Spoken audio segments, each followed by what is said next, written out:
শুভ বিজয়া, নমস্কার। দুটো প্রস্তাব ছিল। এক, আমরা সবাই মিলে প্রতিবাদ করছি, আপনি দস্তখত করবেন?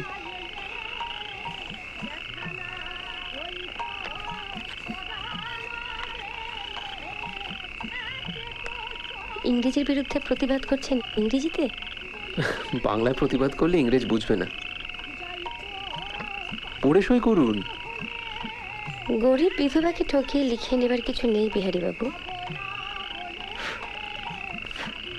আর কারোর কাছে যাননি বুঝি? কেন? মেয়েদের কোনো দস্তখত দেখছি না যে। গিয়েছিলাম, বেশিরভাগই তো সই করতে পারেন না।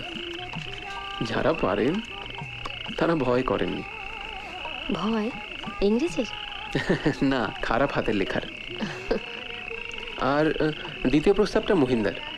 মহিন্দা আপনাকে জানিয়ে দিতে বললেন আগামী শনিবার বাগানবাড়িতে চড়ুই ভাতির আয়োজন করা হয়েছে। আমি যাব না। আমায় বলে লাভ নেই, সেটা সরাসরি মহিন্দাকে জানিয়ে দিলে ভালো হয়। কি আশ্চর্য, আমার একটা ইচ্ছে অনিচ্ছা আছে তো, তার ইচ্ছে দিয়ে আমাকে যেতে হবে নাকি? সবসময় আপনার ইচ্ছে খাটাবেন তা তো হয় না। নিজের ইচ্ছে খাটে আপনি গাছ কাটিয়ে ফেলেছিলেন, এটা ধরে নিন তার শাস্তি। চড়ুই বাতি যাচ্ছি, পুজো নতুন কাপড়খানা পরলি না কেন ভাই? থান, তার আবার নতুন পুরনো।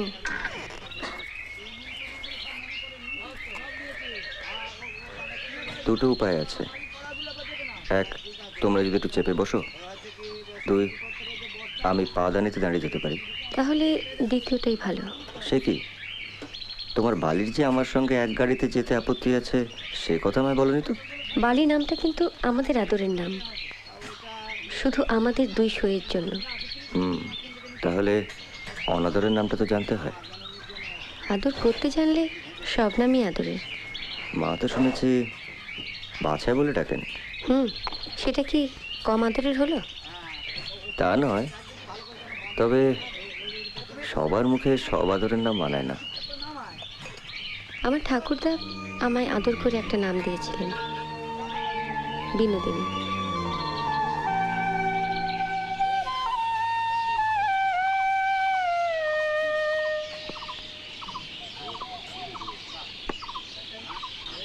গাছ কাটা শাস্তি তাহলে কি ঠিক হলো? আপাতত আমাদের দুজনকে চা করে খাওয়ানো। বিহারির কাছে আপনার চায়ের খুব প্রশংসা শুনেছি।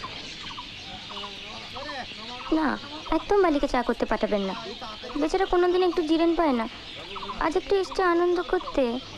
তাহলে তুমি করে আনো। পারি না ভেবেছেন বুঝি? বালি, তুই চুপ করে এখানে বসে থাকতো, দরকার হলে তোকে ডাকবো।